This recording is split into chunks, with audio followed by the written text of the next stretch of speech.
Okay, good afternoon, everyone. So today Good we are afternoon, start, ma'am. today we are going to revise living organism and their surroundings. Okay, what are the specimens which we saw in the lab today? Can anybody name? Come on, quickly. Raise your hands. Yes, Noreen. Ma'am, we saw stomata and frog and fish and starfish. Yes. We saw fish.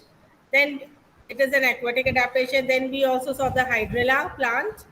We saw opuntia. Okay. Okay. So now before moving further, let us see.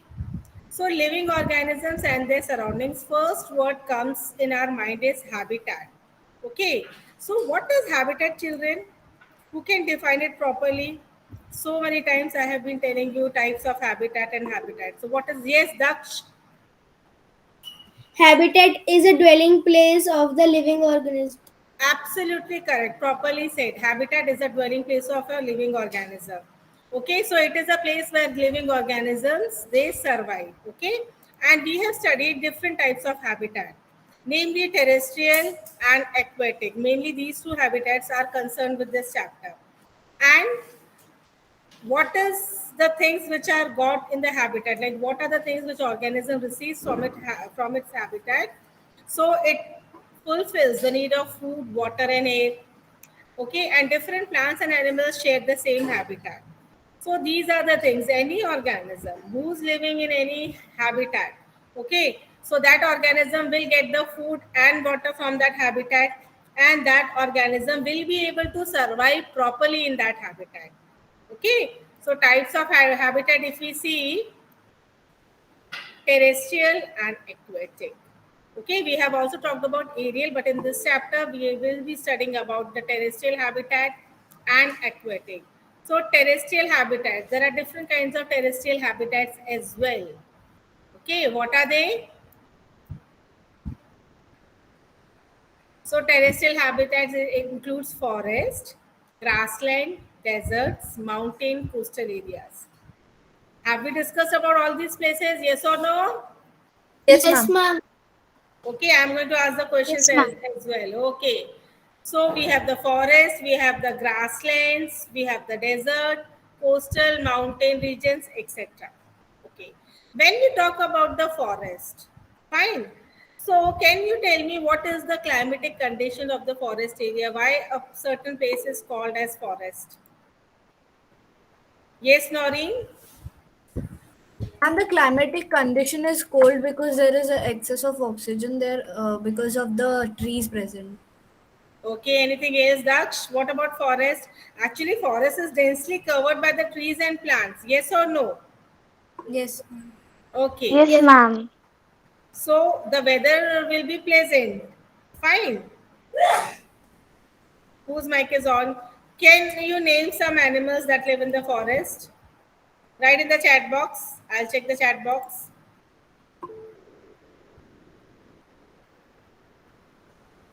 Chat box is open. Write the names of animals that are present in the forest. Deer, DEAR, no, DEER. Tiger, leopard, jaguar. Yes, actually.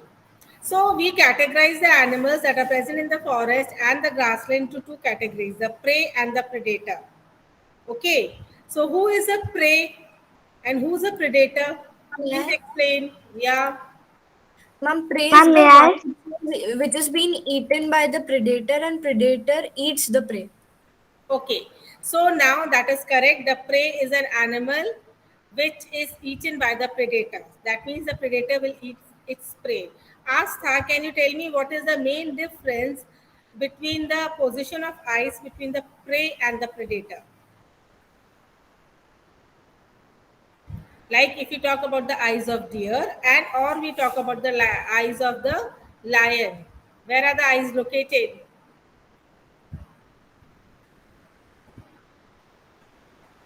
Are you there? Astha is not there. Mahi, you want to try? Yes, ma'am. Yes. Ma'am, the predator's eyes are on the front so that it gets an idea of catching the prey. And the prey's eyes, like deer's eyes, are on like we have ears. Yes, ma'am, on the other side, so that if any predator is coming, so he can get an idea, so he can run for his life. Correct. The lion or the tiger. When we talk about the lion, tiger, leopard, these are the predators. Okay. They hunt the animals. So their eyes are located in front. Why? So that they can focus on their prey. Wherever the prey is running, so they can focus. But what about the prey? Like the deers and all, so their eyes are located at the side so that they can have the view of the area around. They can sense the danger. And also their ears are very long. Similarly, today we talked about the desert adaptations. Also in the laboratory, we talked about the cactus. Can anybody tell me two major adaptations of cactus? Ma'am, may I? Two main things present in the cactus plant. Ma'am, Yes, can I? Maureen? Yeah, Ma'am, its root is very long so that it can absorb water from underground, correct. and its leaves are pointed so that less water consumption would be there. Yes, its leaves are modified into spines so that the loss of water by the transpiration is reduced. And also the stem is very thick and fleshy. Yes or no? We have seen that the leafy structure that is present in the cactus is actually stem. Okay, and it is thick and fleshy to store the water. And why is it green? It is green so that it can carry out the photosynthesis process. Okay, now we have also talked about the mountain regions, the trees present in the mountains. Okay, the fir, pine, cedar, etc. They are cone shaped so that the water and the snow can slide off. And the coastal areas, like the palm tree, which are present in the coastal areas, the leaves are very, very long, okay, and narrow, so that they can move along with the air currents. Okay. Now, after terrestrial, when we talk about the aquatic habitat, okay, there are certain plants and animals that live inside the water. Okay, and the examples are ponds, swamps, lakes, rivers, oceans. These are the examples of aquatic habitat. Now here we have talked about fish. Okay, how is the fish adapted to live in water? What are the adaptations? Tanuja, are you there in the class? Tanuja is not responding. Ma'am, Laksh. what? Ma'am, can you repeat your Question question? is, how is the fish adapted to live in water? Ma'am, may I? 1 minute, one more student is raising the hand from here. Wait, I will ask the student to come here. Stand here and give the answer. Yes. Ma'am, the fish is adapted to live in the water because it has a streamlined body Very good. and it has the gills to breathe in the air and the gills absorb oxygen mixed in the water. Very good. Go back. Very nice.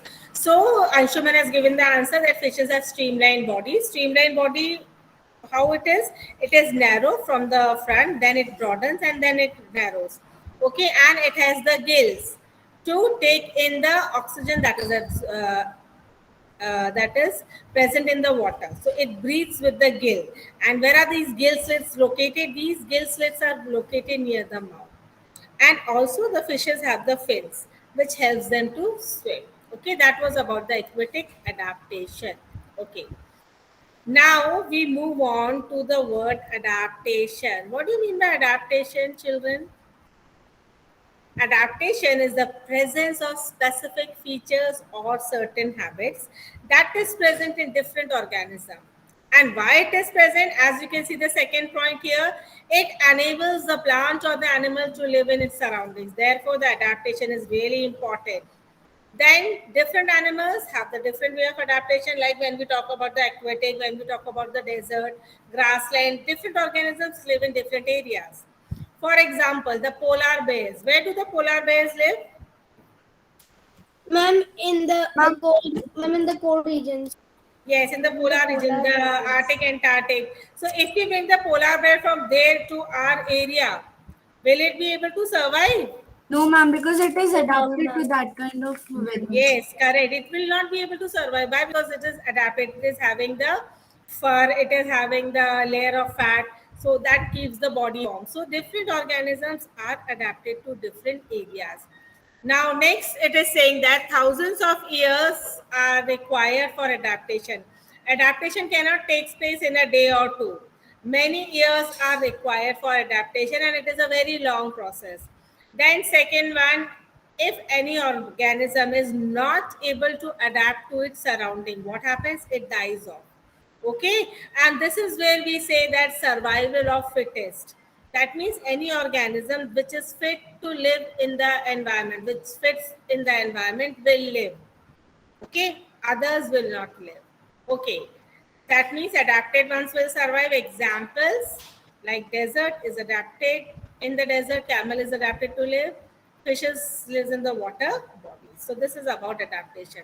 I hope it is clear. Any doubt? And adaptation is really important, children. As you move on to different grades, this will elaborate, this will increase. Okay. Okay. Now moving to the terrestrial habitat. Mountains, deserts, mountains, grasslands, and aquatic habitat. So these are under the terrestrial habitat. Now, when we talk about desert, we talk about the climatic condition. How is the climatic condition in the desert? Who can tell me?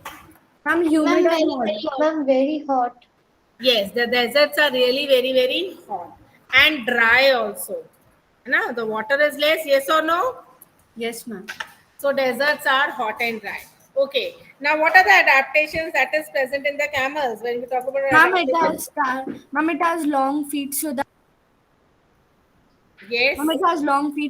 heat would not hit or feel to his body, and he has padded feet, which makes him comfortable to walk on sand. Correct. So we have seen the video also. I will show it again while we'll revise. So adaptations in animals we have seen in camels. Like there are so many n number of things present in the camels. Padded feet. It has the hump. Then it has the long eyelashes. So all these are adaptive features. And we have also talked about the snakes and rats, which are the nocturnal animals that live in the burrow during the daytime, and at night they can come out. Now, adaptations in plants, we have seen the opuntia or the cactus, and we have seen how it is modified to live in the desert. So, we will not move further in the detail. Okay, so let me tell you about the climate, quick recapitulation. So, the climate is very hot and dry. Scarce water. What do you mean by scarce? Scarce means the desert is having the shortage of water. Very less amount of water is there. A small variety of plants and animals are found there. Okay, because the living condition is very harsh, and therefore the number of species of animals which are present is less. Okay. Now adaptations in we have studied about the camel, rats and snake, then adaptation in plants. Okay, so in case of plants, the desert plant lose very little water. And what is the process which I told you? The process by which the plants lose the water. What is it called as? The loss of water by the surface of the leaf. Starts with T, come on, try. It is transpiration, my dear children. Okay. Then next is leaves are absent, like in case of cactus, leaves are not present. It is spines are present. Okay. And or either they are very, very small. When you see the acacia or the bubble, the leaves are very small. Now, photosynthesis is carried by stem, as we have seen in opuntia. The stem is thick and fleshy to carry out photosynthesis. Then stem is covered with thick waxy layer, and roots go very deep into the soil. So this is the adaptation of the desert plant. Now we move to the mountain region. How is the climate in the mountain region? It is very cold. Yes, very good. It is very cold, windy. Okay, at altitude, when we go to the higher altitude, even the air is more. Okay, so in winters, even the condition is there that snowfall will be there. Yes or no? Because mountains are at higher altitude. Ma'am, we have difficulty in breathing also. Yes, because as you go higher, the oxygen level is also decreasing, the amount of oxygen. Therefore, we face difficulty in breathing. Okay, now when we talk about adaptations in plant, so the trees have cone shape, they have sloping branches. The leaves are needle-like. Why leaves are needle-like? So that the snow and water cannot accumulate. Very nice, good. Okay, so why? Because it helps the snow or rainwater to slide off easily, and trees with different shapes are also present. Okay. Can anybody name the trees that are present in the mountain area? Ma'am, pine. Ma'am, pine. Pine, yes. Any other? Uh, Cedar, CEDAR. Okay, even oak is present. Fine. Okay. So always remember their examples, really important in science. Okay. Now moving to adaptations in animals. When we talk about the mountain regions, we talk Ma'am, about yeah. the mountain goats, snow leopard, yaks, etc. Ma'am, they Yes. have long skin to keep them warm, woolen type of skin. I mean, They have long furry skin actually. Okay. The skin is covered by the fur, thick fur to keep them warm. warm. Okay. And when we talk about the yak, which area of India yak is present? Ma'am, Himalayan region. Anybody offline, which area? When you go to Ladakh, Sikkim, there you can find the yak. Okay. It has long hairs that keep them warm. Then snow leopard. So snow leopard, if you have seen, actually snow leopard is a very shy creature. Okay, so it has thick fur on the body, feet and toes, and that protects the feet from the cold. Now, when we talk about the mountain goat, it has strong hooves. Please remember these points. This point very thoroughly. Strong hooves. It helps the mountain goat to climb the mountains. Okay, two for running up the slopey and rocky mountains. It is present. Fine. Okay. Now, when we move to grasslands, adaptations in animals. So, in case of grasslands, we have the lion and the deer. Who's the prey? Who's the predator here? Ma'am, the prey is deer and the predator is lion. Okay, so The- prey is the deer lion and is predator is predator. lion. Who among these is a herbivore and a carnivore? Ma'am, herbivore is the deer and carnivore is the lion. Okay, very good. So that means you have understood the concept. Now you can write whatever adaptations, reasoning question come, you can write. Okay. So here we see lion. It can hunt and kill the animals. It has long claws in front legs. Light brown skin color, camouflage. Camouflage means you mix with the surrounding. Okay, so that we cannot find easily. Therefore, lion and tiger, when you see, they mix and match with their habitat so that the prey cannot locate them easily. Now we come for the deer. So deer, they are the herbivorous animals. They are herbivores, so they have strong teeth for chewing hard plant stems. So they have to eat the plant stems and the leaves, so their teeth is strong. Then they have long ears, as we have talked about, to hear each and every movements of the predator. And their eyes are present on the side of the head to look out for the predators. They have to be very attentive all the time. If you would have seen any documentary on discovery and so, whenever a deer or any animal, any prey animal comes to drink the water, so they cannot drink the water with utmost taking their own long time. Relaxation. No, they have to be very careful. They are always looking here and there, then one sip, then looking here and there, and then one sip. Even there are certain times crocodile in the water. Yes or no? Yes, ma'am. Ma'am, I've seen one documentary in that the deer was drinking water and crocodile just grabbed his face. Actually, yes, it has also happened. Okay. And they are fast runners. Okay, they run really fast. Why? Because they have to escape from predators. You know, among the prey and predator, it is said that the predators run fast. Why? Because predators are running for their life. Sorry, predators, no, prey is running for their life and predators is running for food. Okay, But so always prey runs faster than the predator because predator ma'am, has to have the food. Yes, Doreen? ma'am, what about cheetah? They run very fast, right? That is the fastest runner. Okay, cheetah and ostrich are the fastest runner. Okay, Yeah. yeah. Now we move to the aquatic habitat. So we have seen the oceans. Oceans means saline water. Sea water is saline. It is having the salt. So sea animals have the streamlined body. What is streamlined shape? Narrow from front, then broad, then narrow. Second is all the animals that are present in the water use the gills except for two. Can you name them? Ma'am, octopus and frog. No. Two Ma'am, animals, fish. two fishes. I want the name of the fishes, Noreen. Two Ma'am, fishes. starfish. No. Two fishes which do not have the gills. Those are mammals, I told you. Dolphins and ma'am, dolphins and whales. Yes, dolphins and whales. Same? Okay, good. So they use gills for breathing except two fishes, that is dolphin and whales. Some do not have the streamlined body. Okay, like there are certain animals that we have the seahorse, octopus that they are not having.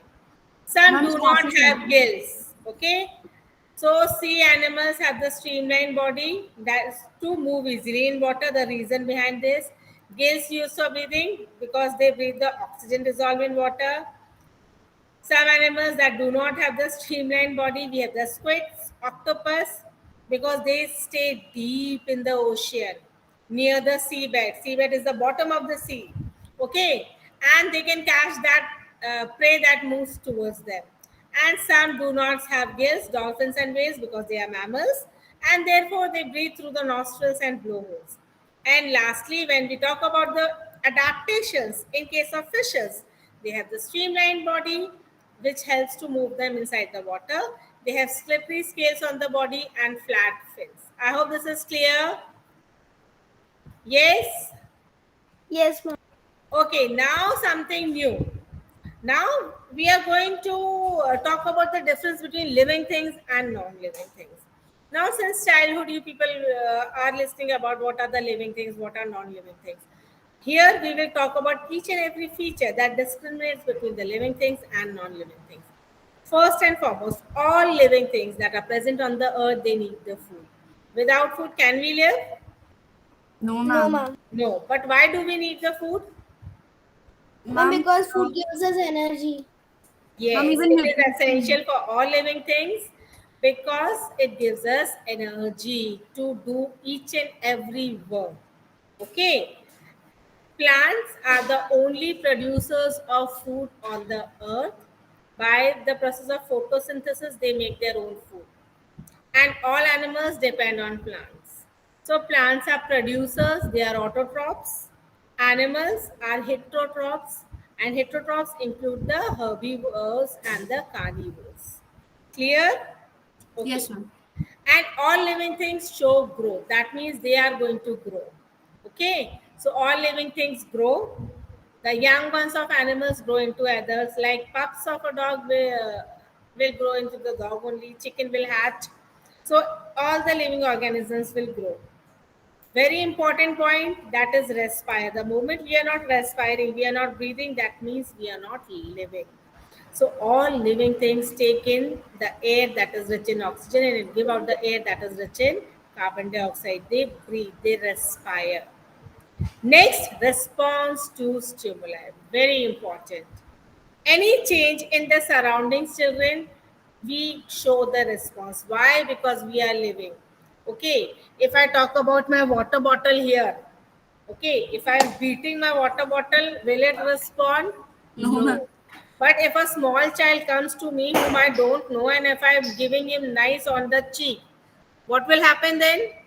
Ma'am, I'll shout and cry. The small child will start crying. So that is the response to stimuli.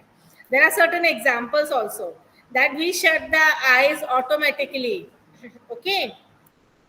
From dark space to the sunlight whenever we are moving. Like in the summer season, when you go to your terrace to take out the clothes and all, and you come inside, are you able to see properly? No. No, that is ma'am, the we see response. something blackish. What? Everything black is visible, and after some time, the pupil resumes the size, then it is visible. Okay. Next is wild animals run away. Yes, when the bright light is flashed on them, they will run away. That is their response to stimuli. Now, at night, at sometimes we go to the kitchen at night and we turn on the light, and all cockroaches, helter skelter, they move here and there. Yes, Noreen, please speak up. Mama, when the animals we put the torch on their eyes, so they are stunned. They don't run. I think so. No, they become scared. They will look onto you and they will move on. They will hide somewhere. They will not stay in the light. Okay, that is the meaning. So for some time they stay, right? They will see that are they in the danger? They have to sense the danger actually, and then only they'll move on quickly. Is it clear? Okay, ma'am. Okay. Now some flowers bloom only at night. That is Rat Ki Rani. Some flowers always look towards the sunlight, that is sunflower, that is a response to stimuli.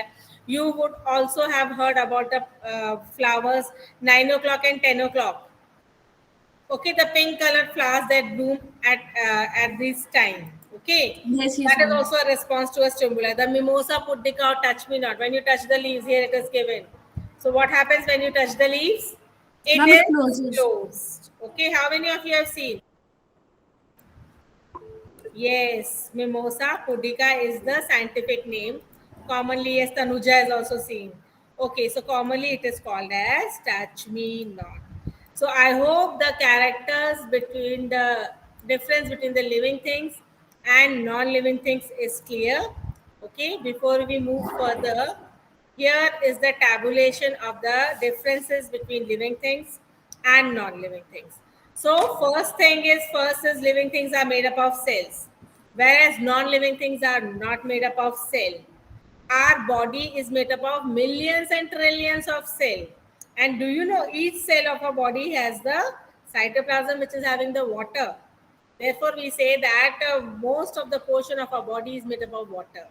But living things, when I talk about my water bottle, is it made up of cells? No, it is not. It is made up of atoms and molecules, not the cells. Second, very important point, living things require food, air, and water. Whereas non-living things, they do not require food, air, and water. Next, living things, they show the growth. Non-living things do not show growth. Living things, they reproduce. Okay, what do you mean by reproduce? That means they give birth to their own type. That is the meaning of reproduction. But non-living things do not reproduce. Just imagine if the non-living things would reproduce, all the money and coins which you keep in your safe would reproduce and give more and more. But actually, that is not taking place. So only living things. A cat will give the baby cats only, elephant will give rise to baby elephant only, so that its generation is maintained. Okay, next point, respiration takes place in the living things respire, but respiration does not take place in the non-living things. Now, living things, they can move on their own, okay? But non-living things like the car and all, they are moving, the vehicles are moving. But are they moving on their own? No. It is we who are moving them. Yes or no? So they do not move on their own. Okay. They are, next point is they are sensitive and respond to the changes. The living things, whatever is happening around, they can sense everything and they show the response to stimuli. But non-living things, they do not respond to the stimuli. Okay. Next is living things excrete and get rid of waste material. Now, what is excretion? Excretion is throwing out of the waste material from the body. Now, from where this waste material has come, whatever food you are taking in, whenever you are taking in something inside the body, it has to come out. So the food is digested, the nutrients are absorbed, and then we give off the excretory waste. So that is the characteristic of living things only. But non-living things, they do not excrete. Lastly, living things have a definite lifespan after which they die. Yes or no?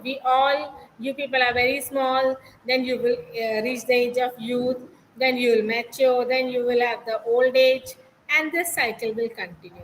But non living things do not have the definite lifespan. I hope the points are clear Yes, between ma'am. living and non living things.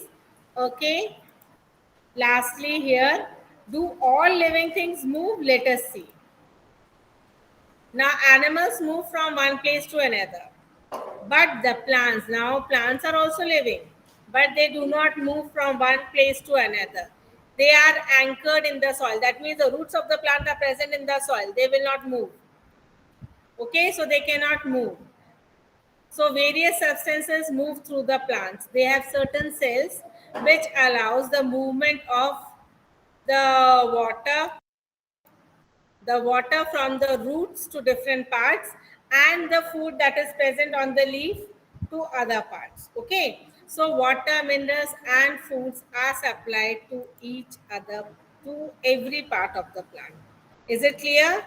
So this was a quick recapitulation of the chapter through the mind map. I hope the things are clear to you all. Yes, ma'am. Any doubt you can ask me? No, ma'am. No? No, ma'am. Okay. So fine. So if the things are clear with this, we end our class. Okay. Thank you.